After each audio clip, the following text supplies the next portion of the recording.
So, Will, thanks for joining us, mate. What kind of is your transplant story and how did it all happen?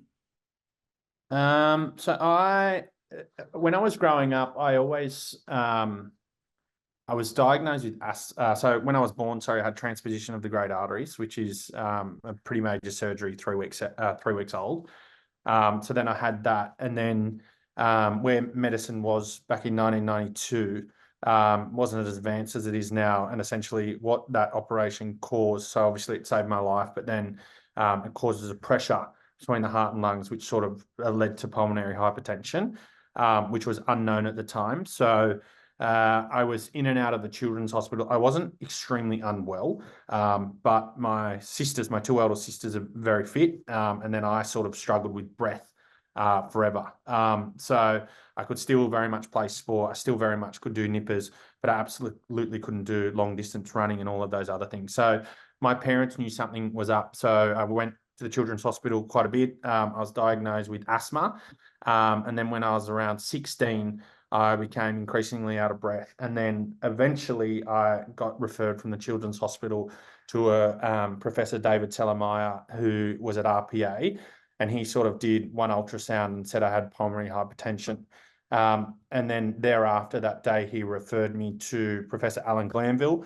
And then I went across to St. Vincent's and met with Glanville, who sort of told me in due course I would need a transplant. Now, pulmonary hypertension, it's interesting, and depending on how far along you are in organ failure, you either get one or two organs. I was at the pointy end, so obviously pulmonary hypertension, the issue is within the lungs. But if the disease is advanced, then essentially your heart goes into failure because it overcompensates for the lungs. So by the time sort of we got on top of everything, I was there. So it all came to a head when I was around, I think I was around 19. So I was working at the time, and randomly my sister also worked in the St. Vincent's clinic where we all go to. And I was leaving work one night and I was walking down the steps at Wynyard Station, and I sort of just collapsed with breathlessness. And obviously I was unconscious, but I came to and I woke up and my headphones was banged up and all of this. And then I sort of called my sister, and she said, come into the hospital. So I went into the hospital, and then I literally was told, go home, get your stuff. And then I was admitted thereafter. And I think I stayed in hospital for 9 months in the end as an inpatient waiting, just because I was quite unwell. Sort of got to that point where I had to sort of stay close and be ready. So once that all happened, I was in there and not going out until I got the call. Yeah, Uh, wow. so that's the crux of it. Yeah, okay, sure, sure. And in that 9 months, what was that kind of like for you? Like how did you cope in there? Like 9 months is a long time. I think I was in there for like 2 months post-transplant, and I thought that was a long time, but 9 months is almost, the whole year. Yeah. So it all, I think I'm in a very fortunate position where I have an incredibly supportive family. I also was incredibly fortunate in the sense of obviously one of my sisters is a doctor within that space, and not transplantation, but she has experience within respiratory. And then my other sister is also a medico. And then my parents were also hugely supportive. I think when you're at that stage of the pointy end and you're sort of staring, like we all have before, death in Yeah. the face, you sort of do what you have to do.